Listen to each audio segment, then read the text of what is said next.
پوری دنیا میں اگر یہودیوں کی تعداد کو جو ہے اگر ہے ان کو ناپا تولا جائے تو ان کی حقیقت، ان کی اوقات مٹھی بھر سے زیادہ کچھ بھی نہیں ہے۔ تو ان مٹھی بھر یہودیوں کے بالمقابل ان کے اپوزٹ میں کون کھڑے ہیں؟ دوسری طرف اتنی بڑی تعداد میں وہ عرب یا مسلمان ہیں جن کو ان کے پیارے نبی صلی اللہ علیہ وسلم نے ان یہودیوں کے خلاف نفرت و کراہیت اور بغض و عناد کی تعلیم دے رکھی تھی۔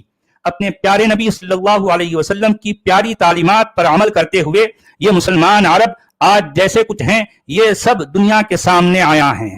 میں کہنا کچھ نہیں چاہتا، سمجھنے والوں کو اشارہ کافی ہے۔ یہ مسلمان عرب کہاں کھڑے ہیں؟ مسلمان عربوں کے پاس کیا ہے؟